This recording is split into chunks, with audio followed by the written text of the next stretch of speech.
ഈ പൾസേറ്ററിൻ്റെ ഇടയിലാവും അഴുക്കുണ്ടായിരിക്കുക. ജസ്റ്റ് അത് റിമൂവ് ചെയ്യാനായി ഒരു സ്ക്രൂ ഡ്രൈവർ ഉപയോഗിച്ച് അതിൻ്റെ സെൻറ്റർ പോർഷൻ ഒന്ന് തിക്കിക്കഴിഞ്ഞാൽ അത് റിമൂവ് ആയി വരുന്നതാണ്.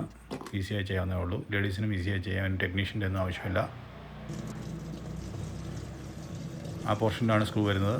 ഇത് കാണുമ്പോൾ തന്നെ നമുക്ക് മനസ്സിലാവും ഒരുപാട് അഴുക്കുണ്ട്. സെമി ഓട്ടോമാറ്റിക് ആയാലും ഫുള്ളി ഓട്ടോമാറ്റിക് ആയാലും പൾസേറ്റർ ഫിറ്റ് ചെയ്തിരിക്കുന്നത് ഇങ്ങനെ തന്നെ ആവാം.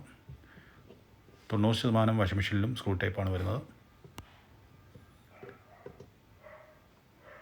വലിയൊരു സ്ക്രൂ ഡ്രൈവർ ഉപയോഗിച്ച് നമുക്ക് ഈസിയായി അത് റിമൂവ് ചെയ്തെടുക്കാവുന്നതാണ്.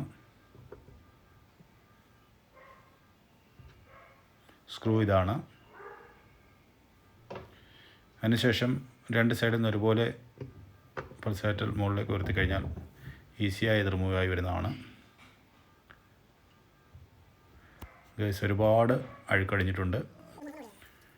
അപ്പോൾ പൾസേറ്റർ ഞാൻ വൃത്തിയായി ക്ലീൻ ചെയ്തെടുത്തിട്ടുണ്ട്. ഇനി നമുക്കത് ഫിക്സ് ചെയ്തെടുക്കാം. അതിനായി മോട്ടറിൻ്റെ സെൻറ്ററിൽ ഒരു മില്ലിംഗ് ഉണ്ട്. അതിലേക്ക് പൾസേറ്റർ കറക്റ്റായി ഇറക്കി വെക്കുക. അതിനുശേഷം ആ സ്ക്രൂ ഇട്ട് ടൈറ്റ് ചെയ്യുക. ഇത്രയേ ഉള്ളൂ. ഈസിയായി സിമ്പിളായിട്ട് നമുക്ക് ലേഡീസിനും ഈസിയായി ചെയ്യാം. എൻ്റെ അഭിപ്രായത്തിൽ വർഷത്തിൽ ഒരു തവണയെങ്കിലും ഇങ്ങനെ ക്ലീൻ ചെയ്താൽ നല്ലതായിരിക്കും. സ്ക്രൂ നല്ലപോലെ ടൈറ്റ് ചെയ്യണം. ഇല്ലാത്ത പക്ഷം വാഷിംഗ് മെഷീൻ പ്രവർത്തിക്കുമ്പോൾ ചിലപ്പോൾ പൾസേറ്റർ ഊരിപ്പോകാൻ സാധ്യതയുണ്ട്. സ്ക്രൂ നന്നായി മുറുക്കിയ ശേഷം ആ സ്ക്രൂവിൻ്റെ ക്യാപ്പ് ഫിക്സ് ചെയ്യാൻ മറന്നു പോകരുത്. അപ്പം വാഷിംഗ് മെഷീൻ നമ്മൾ വൃത്തിയായി ക്ലീൻ ചെയ്തെടുത്തു. ഇനി നമുക്കൊന്ന് പ്രവർത്തിപ്പിച്ച് നോക്കാം.